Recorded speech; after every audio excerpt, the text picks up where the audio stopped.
Hello and welcome to Window on the World, a show where we share the experiences of students and faculty who study abroad. I'm McKinzie Payton, and today I have three folks with me from the art department who went on a trip to South Korea this summer. How are you guys doing today?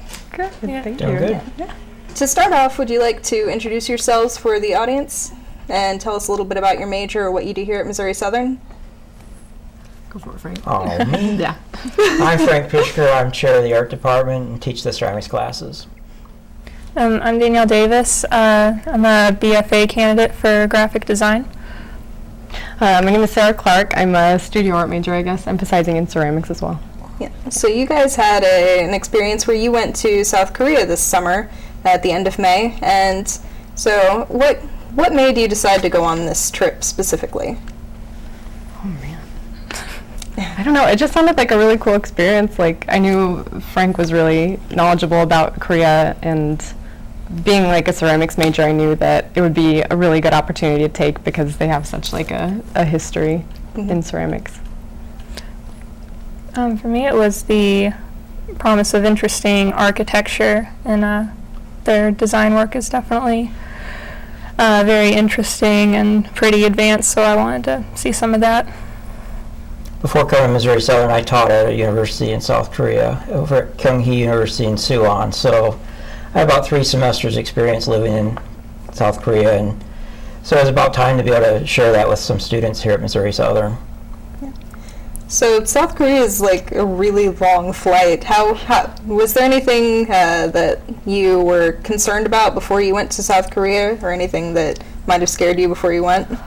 Oh, man. It's a little, like, I don't know, you guys hear stuff in the news that's kind of spooky sometimes, but especially now, like now with that one man who came back and didn't survive, but like, it was a little scary, definitely. I think definitely going there with all the news coverage that's going on lately, they make it sound a lot scarier than what it actually ended up being, because you get there and no one is concerned. It was just business as usual, and it really calmed our nerves, I think, once we got there. Definitely. Yeah. That's always been the problem with South Korea for 60 years now, is it's on this knife edge, technically, because they're at an armistice. It's, you know, they've never formally ended the war, but for 60 years they've been living as 2 completely separate countries. So anything that happens instantly gets in the news, and we make a bigger issue out of it than it possibly is. But the people there, I mean, that's their daily life, is they're used to the neighbors next door being naughty, but usually nothing comes of it. Yep. So tell me about your first day in South Korea. Was it a pretty big culture shock for you guys? A little bit. Being a little illiterate to the signs and all that stuff, but a surprising amount of people speak English there, so it wasn't that difficult to maneuver as much as you might think. But yeah, it was definitely a pretty sharp contrast to America, though, in a few different ways, but it was interesting. Yeah. Well, on a lot of our trips, the big difference, you know, it's a foreign country, and so there's different culture and different language. But another big difference is we're usually visiting one of their major cities, and we're coming from Joplin, which is a very small American city. So a lot of the culture shock is sometimes just big city versus being used to being in a small city shock too. Yeah, just like the sheer number of people really was hard to get used to for a little bit. Like, you're just constantly surrounded by people, and there's like never a dull moment, it seems, I guess. So you guys visited Seoul, which is the capital of South Korea. What were some of the most interesting places that you visited while you were there? I have a hard time remembering names, but I really enjoyed all the palaces. The palaces were really cool to see. Yeah. What about them did you like? I see we've got them on the screen here, but what about the palaces did you think was the most interesting or the best to look at? I really liked just all the like history associated with it. Like compared to our country, Korea is so so much older, and there's like so much more. I guess there's so much more history to it, so you could like really see the just like the past come to life, sort of like right in front of you, and it was really cool to see. Yeah, a lot of buildings from the palaces were at least 500 years old. Yeah. And some of them were older buildings, but were knocked down, but then rebuilt using the original plan. So historically, they're closer to 1,000 years old. They just happen to have been reformulated or restacked since then. And that's something we don't really have in the United States. I mean, the closest we have is the East Coast, and maybe down in the South, like Tampa Bay, where the Spanish first came in. But we just don't have that juxtaposition of incredibly old right next to incredibly brand new skyscraper. We just don't have that old and new merged together like they have there. Those like, you guys remember the ceremonial changing of the arms or whatever, the guards? That was a pretty cool testament to how much they respect their history too. So, do they do that every day? Yeah, so I think they have one day off, I think. Yeah, that was pretty neat. Yeah. So you guys specifically went to see the art. Was there, like, what kinds of art did you study while you were in South Korea? It was mainly ceramics, I would say. Yeah, mainly ceramic work. Yeah, historically, Korea is known. I mean, they've been working with porcelain for over 1,000 years, whereas Europe didn't even figure out how to make it to the last 300 years, 400 years. So you've got that huge history that's where they were so much more advanced than the Western world for so long. So I know you guys mentioned food earlier while we were talking off screen. What were some of your favorite things that you had to eat while you were in South Korea? I like beef bulgogi. It was really good.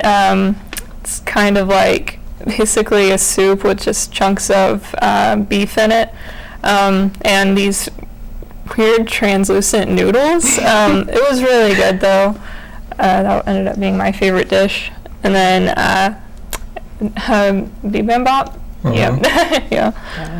That's the rice salad, basically. Yeah, that was my favorite. On the screen right now is the photo of the dessert, the melon. That was a great picture too. Yeah, melon, was it?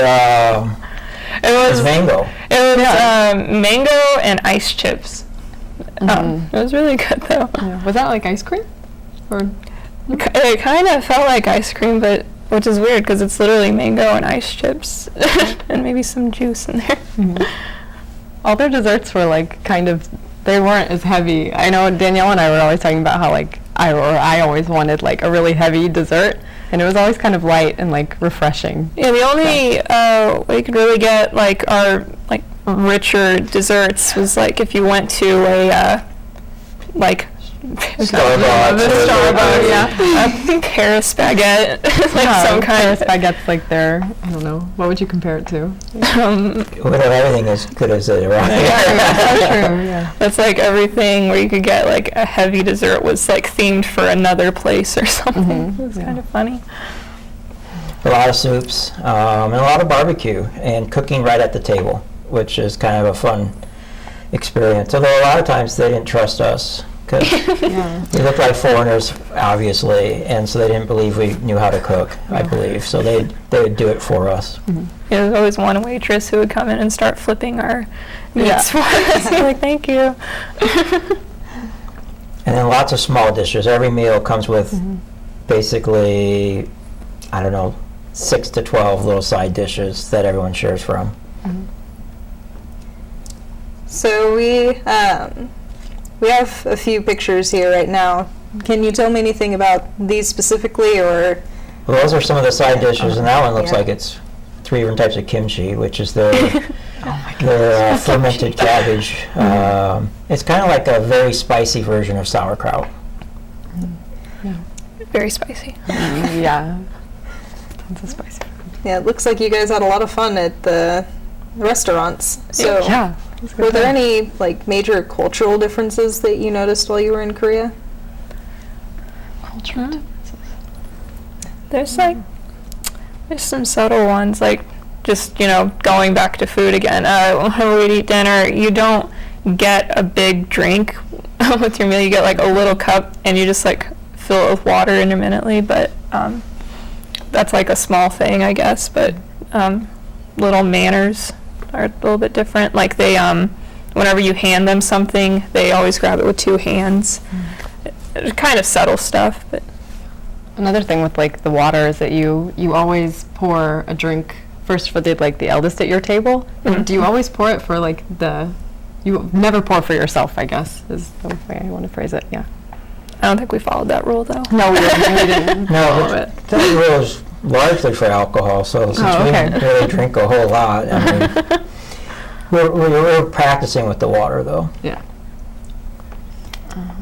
I think, and another one I really noticed is that like with personal space, people don't really, maybe you can phrase this better than I can, but like people don't really say sorry if they bump into you. One of our friends we met up with from Korea, he lives there now, and he was telling us that like it's interesting how we, like, if I bump into you, I say sorry, but like they're always kind of bumping into each other because they're always around so many people that it's just like they kind of bump into you and move on. It's so interesting.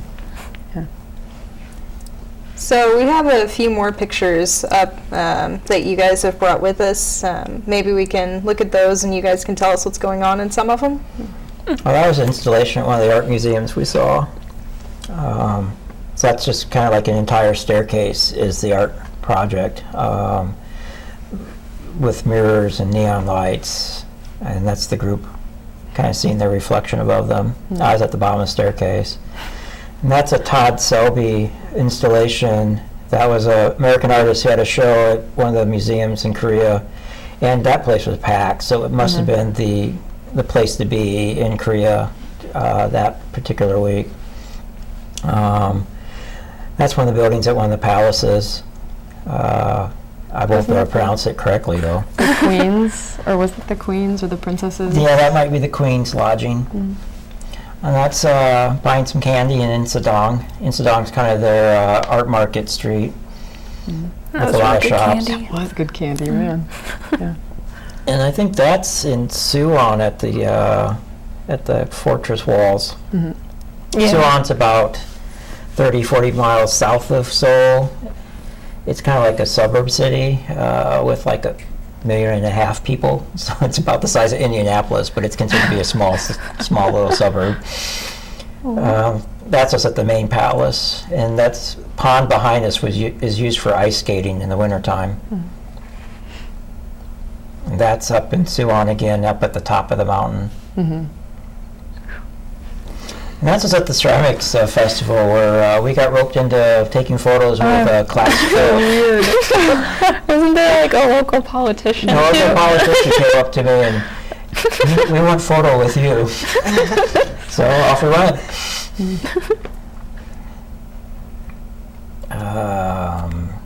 Which one was that? I'm trying to remember if that's the Palace building? I think that's the complex we went to the Friday with the first tour guide. Yeah, That's the palace that has a secret garden, although the garden was closed, so we couldn't go see it. It really is secret. So. It was so secret, we Jesus. couldn't even see Yeah. it. That's just the view underneath one of the walkways. And that's back in Suwon, one of the, I guess, corner gates. That's inside one of the fortress buildings. Back at the Ceramics Festival, that's the second venue. The Ceramics Festival happens every 2 years. It's an international exhibition. And it happens at 3 different venues in 3 different cities. Really, navigating public transportation, we didn't make it to all 3 in one day. We were there on their last actual day of being open. But we got to two of the main venues, and each venue's got like 5 or 6 different exhibitions going on simultaneously. That's back in Insadong, in like one of the little shopping side sections. And that's in the Buddhist temple. That's Mackenzie walking across there. You couldn't take pictures inside of the temple, but So you I could. stood outside Yeah, of you the can just window. stand outside of the window and take pictures inside anyway. Yeah. That's at the Samsung Museum. That's like their staircase coming down. and panoramic view, I think, of the Confucius shrine, where they buried the previous emperors. Same place. That's the Buddhist temple, just a sheer multitude of lanterns. It was neat how there was a canopy and the tree was growing right up through them. And so if you could see above the lanterns, you could see all the leafy parts of the tree, and below it was just the trunk. Was that one of the like 500-year-old trees or something like that? It was a incredibly ancient tree. That's the group, or two of the group walking out. Melon popsicles in the parking garage. Oh my gosh, they have, is it like honeydew melon flavored popsicles? And it's just another one of the examples how it's like really refreshing tasting. And I found those popsicles in Springfield. If anybody wants them at the Korean market in Springfield, you should totally try them. Yeah. And here's just some shots of the architecture and that mixing of the old with the incredibly new in the background. Ongi jars, those are the ceramic pots used for making kimchi. And they'd actually bury them in the ground so they'd survive in the winter without freezing. That's us on top of the mountain, doing a mountain overlook. And that pavilion, I think the story is it was kind of owned by Korean gangsters at one point. Oh my gosh, I didn't know that. I didn't know when we went there. Interesting. This is by the wood kiln at the Ceramics Festival, and so the students were digging around kind of like archaeologists, finding previous artists' work, the chunks of the pots. Oh, this one's got pretty glaze. Yeah. Look at this one. It was a scrap pile. And this is outside of another museum. We found this little nature park, and there was these wild rabbits just kind of hanging out. They weren't terribly wild. They were pretty friendly. Yeah. Yeah, they were like used to people. Yeah. And they were cute. They were super cute. Everyone's got to take a selfie. Carla was always taking selfies.